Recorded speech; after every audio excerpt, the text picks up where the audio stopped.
a man that calls himself Shamsi. And this man Shamsi happens to be a member and a component to the organization known as Salafi Publications.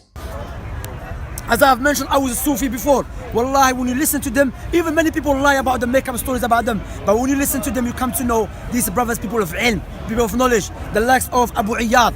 And these brothers, they have a leaflet, they made a leaflet, nice leaflet. Abu Iyad, likewise, Abu Iyad Amjad Rafiq, Uwais Tawil, the brother Abu Khadijah Abdul Wahid, the brothers in America, Musa Richardson, what's his name, the other brother, Hassan al-Somali. And I just want to mention outright that I have no affiliation with this individual, nor do I have any affiliation with his hizb, with this hizb. And I say hizb because, as far as we're concerned, Salafi Publications and their ilk are a hizb. Because Sheikh ibn Taymiyyah rahimahullah ta'ala is Majmu' al-Fatawa, he said, Aynul Hizbiyah, that the essence of what really actually is Hizbiyah is that you place love and hate based on a shakhs mu'ayyan, based on a particular individual or a jama'ah, a specific group. So with these people, if you go against their particular sheikh, because at the end of the day, he's a sheikh, he's not the Prophet sallallahu alaihi wasallam. So if he happens to be incorrect in a particular issue and you oppose this view by taking the view of another scholar, they'll throw you off.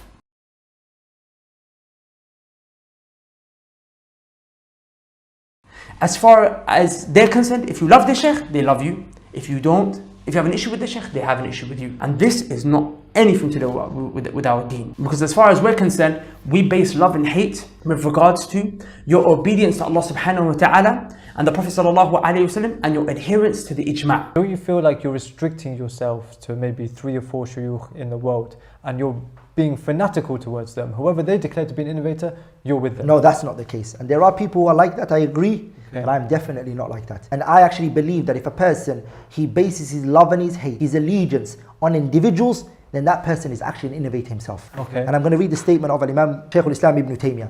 Ibn Taymiyyah said, فَمَنْ جَعَلَ شَخْصًا مِنَ الْأَشْخَاصِ, anyone who takes a particular person, غَيْرَ رَسُولِ اللَّهِ, other than the Messenger sallallahu alayhi wa sallam, مَنْ أَحَبَّهُ, anyone who loves that person, وَوَافَقَهُ, and agrees with that person, كَانَ مِنْ أَهْلِ السُنَّةِ, he says, oh yeah, he's from Ahlul Sunnah.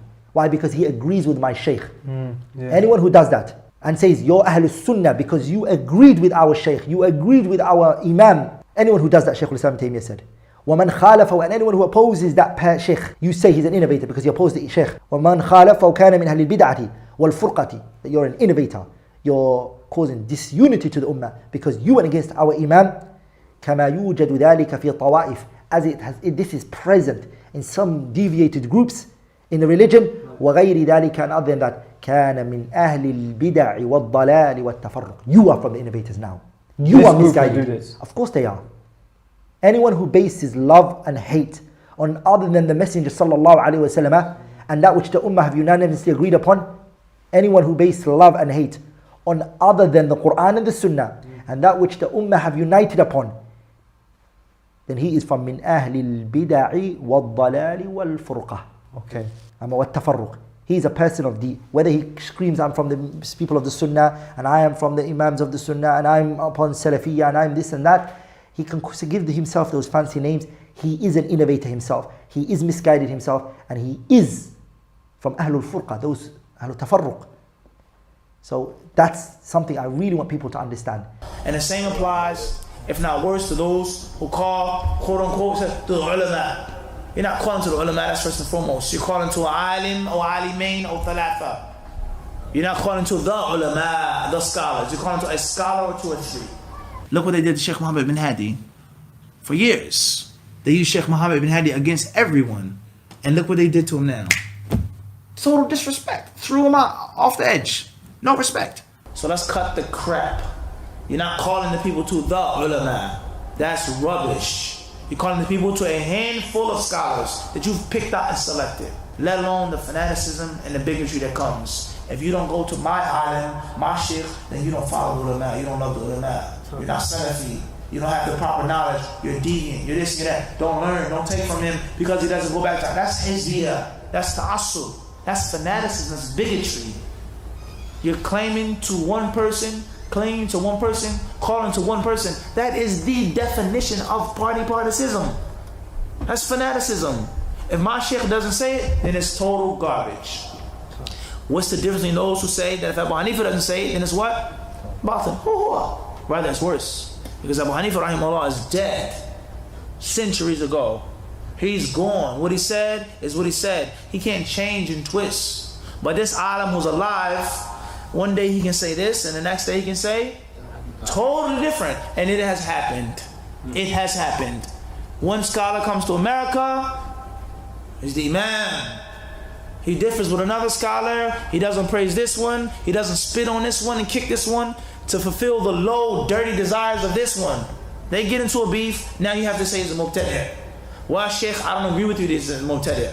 We know Salih, a person of sunnah, of ilm. I don't agree. No, he's a mubtadi'. Trust me.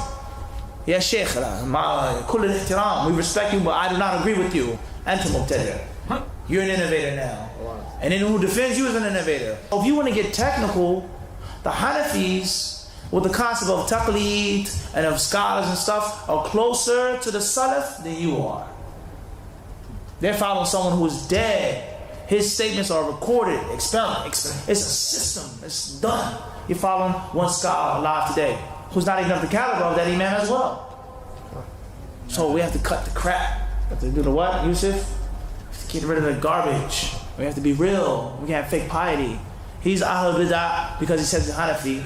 You're not Ahl Bid'ah, but you say Sheikh Fulan is my scholar. And anyone who says anything about Sheikh Fulan is a deviant.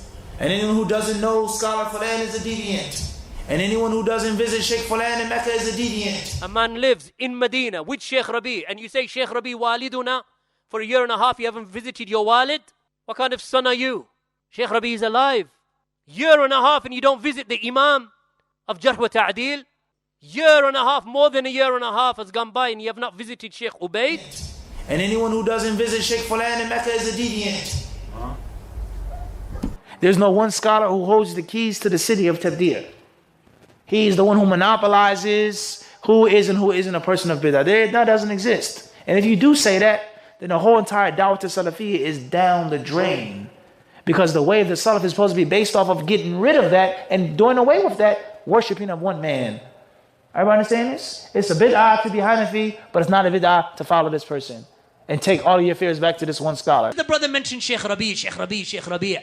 Because Sheikh Rabi is that man in this time, ya ikhwan. You ask any of them, all of Ahlul Bid'ah, they hate Rabi al-Madkhali. They hate him, ya ikhwan. So therefore he has become a test for the people of bid'ah and desires. So those who come to us, then yes, we test them with Sheikh Rabi'. And we can test them with others. When we see from them some mukhalafat, or we see from them shubahat, then we test them with the ulama. We test them with Muqbil bin Hadi. We test them with Al-Albani. And we test them with Rabi al-Madkhali. Because Rabi al-Madkhali, as Sheikh Ubaid al-Jabri said, is a thorn in the necks of Ahlul Bid'ah. Ubaid al-Jabri said that about Rabi al-Madkhali. He's a thorn in their throat, ya ikhwan. It chokes them. They find it hard even to say his name. Rabi. Don't want to say it. Don't want to say it. Wallahi, you know, there was a Jew who rang me once after 9/11. They said that we heard that the Salafi movement, you know, that you're against terrorism and so on and so forth. So I said, let me use this opportunity to give this man da'wah. So I started talking about Tawheed and Sunnah, what Allah says in the Quran about the Yahud and the Nasara and so on. So I mentioned Jesus. He said, you can't use that word. I said, what? He said, we're not allowed to use that. There was a particular sect of Jews. They said, it is forbidden in our religion to say that word. I said, which word? Jesus? He said, yes, that word. Don't say Jesus. I said, Jesus.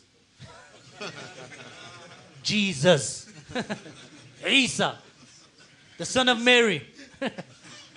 Wallahi, ya ikhwan, with these people, Rabbi, hate it, ya ikhwan, they hate it. So we test them with Rabi'. We test them because a sign of a person's sunnah is his love of Rabi'. If he hates Sheikh Rabi', then he is a mubtadi, ya ikhwan. It's a bid'ah to be Hanafi, but it's not a bid'ah to follow this person and take all of your affairs back to this one scholar. And if you don't, you're from Ahlul Bid'ah. What's the difference? Imam Hanifa lived over 1,000 years ago. Don't take from him. You can't attribute yourself to him, but you attribute yourself to the scholar. Does that make sense? It's total stupidity. And this is what we live in today, unfortunately.